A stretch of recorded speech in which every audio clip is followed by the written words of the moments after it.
Hi guys, Master Indigo here and welcome back to another video. Today we are talking about Back 4 Blood. We just released the first gameplay footage, and any footage for that matter, apart from some motion capture tweets on Twitter. So this is basically Left 4 Dead in all but name. It's developed by Turtle Rock Studios, who are the developers of the original Left 4 Dead game. And this time the game is not being published obviously by Valve, but Warner Bros. Publishing. More on that later. In the background you can see some early alpha gameplay, and they are actually having an closed alpha soon. I don't have a key yet. Hopefully I can get one, then I can play it until if I like it or not. But the gameplay loop seems to be exactly the same as Left 4 Dead. You going through a campaign with safe rooms between the levels, 4-player co-op, campaign, online or solo. It will also have a versus mode, which is confirmed to be 4 versus 4. The full game will have 8 playable characters, and 4 of those will be available on this alpha, and these survivors, these are not called survivors. These playable characters in this game are called cleaners. I mean, everybody's most likely gonna call them survivors, but you get the point. Each character will have a unique melee weapon and a perk. Not sure if I like this perk thing, and I'm not sure how big thing this is going to be. Maybe it's just going to be like plus 10 movement speed, plus 10 reload speed and so on, but having something tied to one character is not something I really like, because sometimes you can't play the character you want and then you are missing out on the ideal build, so to speak.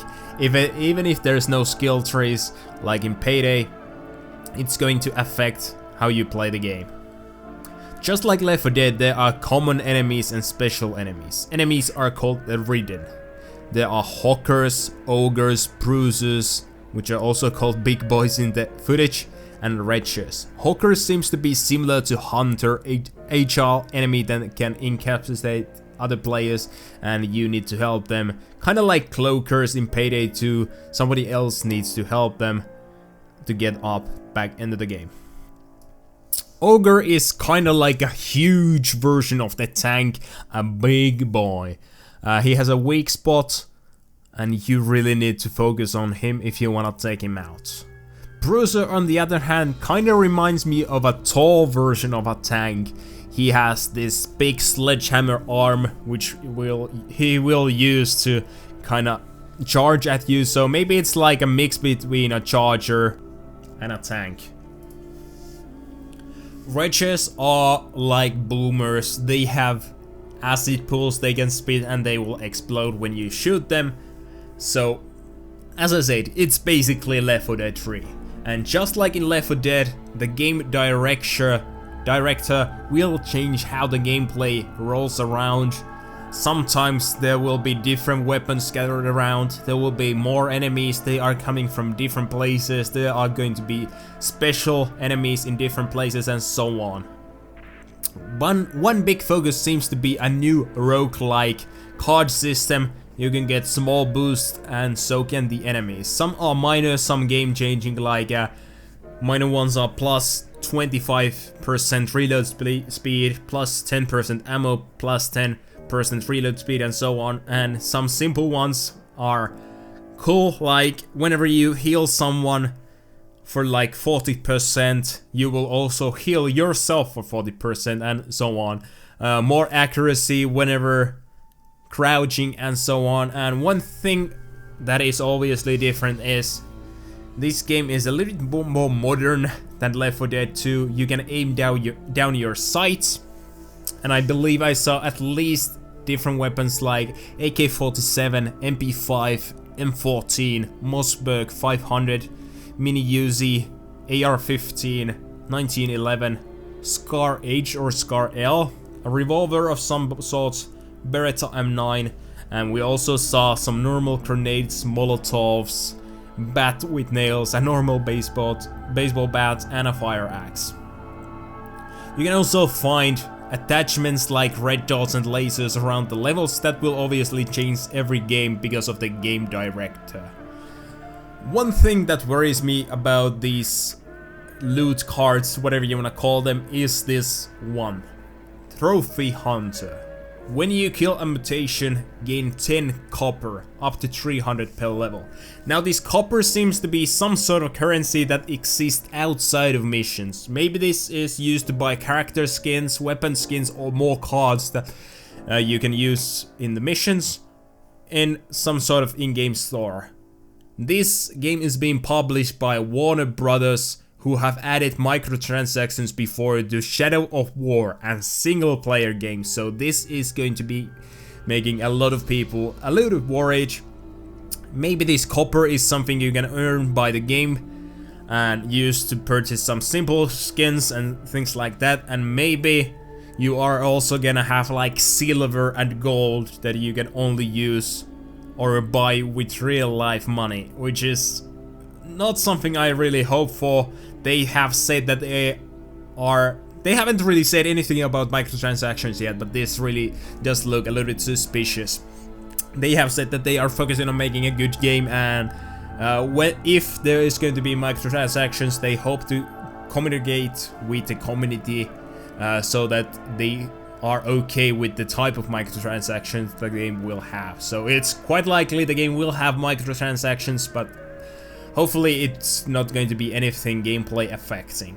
From what I have seen so far, which is basically all the footage on the background, small clippets of gameplay, I am really excited since this looks a little bit modern take on Left 4 Dead formula, but I am worried about those microtransactions.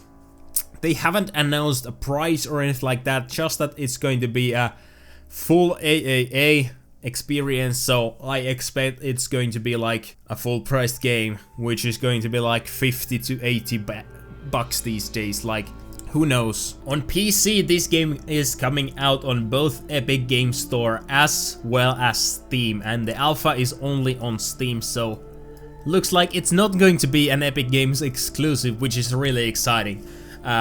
From the reveal trailer, it's saying that it's going to be launching on Xbox One, Xbox Series X and S, PS5 and PS4, and obviously PC. I'm not sure how much is going to affect that it's coming out on Xbox One and PS4, especially those base versions of those consoles are overwhelmingly underpowered these days. I mean, they were underpowered in 2013. And it's been 7 years since that point, so I hope it's not going to be too limiting and the PC version and the PS5 and Xbox Series versions are going to be the best they can. I'll try to get my hands on an alpha key. Obviously it's random, I can't confirm anything, but if I can, I'll try to play the game and make some more videos about my first impressions and so on. And the game is launching next year, June 22nd, so it's only like 6 months, 7 months away. Not too bad, not too bad. Really excited for this. There's going to be more gameplay in like 2 days, because I don't think there's any sort of NDA for the alpha, which is a really good thing. They are not really secretive about in what state the game is in, unlike certain Polish company about certain older versions of PS4 and Xbox One versions of Cyberpunk, no surprise there. But yeah, I'll try to make more videos about this if it's something I will be enjoying. If it's something I don't really enjoy, obviously I'm not gonna be making videos about this. Anyways, what do you guys think about this Back 4 Blood, a new Left 4 Dead game basically? Are you excited for this? Have you enjoyed the previous Left 4 Dead games? And anything else? Leave me some information, leave me some opinions down in the comments below, and hopefully this game will be really good. Anyways, that's all for this video. I hope you guys are all having a good day. I'll see you next time. Master Indigo signing out.